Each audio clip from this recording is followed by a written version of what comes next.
The town of Clearwater, Idaho trusted transactions because transactions left trails, and trails were supposed to tell the truth. 7 years ago, Kevin Moore managed the night shift at a 24-hour grocery just off the highway, the kind of place where cameras blinked and receipts rolled endlessly, recording everything that mattered. One night, a customer was stabbed in the parking lot during a brief blackout that lasted less than 2 minutes, and panic followed fast. Police arrived, statements were taken, and the investigation narrowed quickly to one employee who had stepped outside during the outage. Kevin. He insisted he was helping a stranded driver jump a dead battery. But the store's point-of-sale system showed no transaction, no receipt, no timestamp that proved he'd been at the register minutes earlier. The prosecutor held up the clean log and said the same thing again and again. If there was no receipt, it didn't happen. Kevin was convicted of manslaughter based on opportunity and absence, not proof, and sentenced to 9 years. Kevin's mother, Marilyn Moore, listened to the verdict without moving.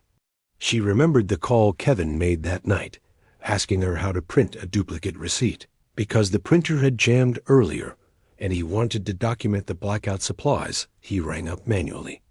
Marilyn didn't argue in court. She wrote it down. After Kevin went to prison, she took a bookkeeping job in Oregon and learned retail systems from the inside: how registers cached transactions during outages, how printers failed while memory didn't, how managers could retrieve suspended sales long after paper went missing. She learned that paper was optional, but data was patient. 7 years later, Clearwater's grocery chain upgraded its systems and hired an outside firm to reconcile legacy data before migration. Marilyn applied under her maiden name and was assigned a narrow task: reconcile outage windows with cached sales to ensure nothing was lost. She worked quietly, matching times and codes, until she found a suspended transaction during the blackout on the night of the stabbing. It wasn't printed. It wasn't finalized. But it existed, complete with item list, cashier ID, and a timestamp that placed Kevin inside at the register when the crime occurred outside. The transaction had been abandoned when the printer jammed and power flickered back on. Marilyn followed protocol, attaching the record to a discrepancy report and noting that a suspended sale coincided with a critical incident.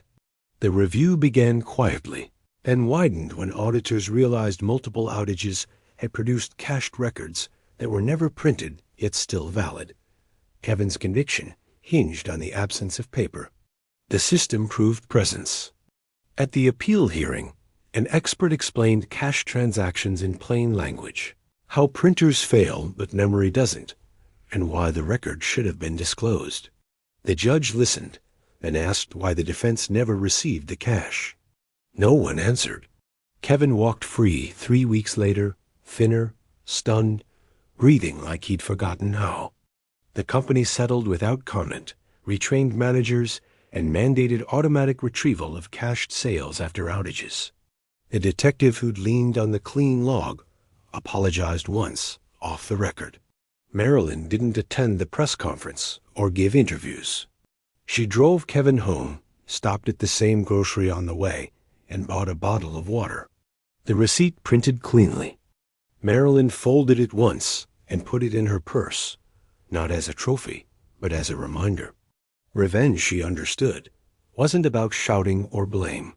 Sometimes it was about finding the proof that already existed and placing it gently back on the counter where it had always belonged.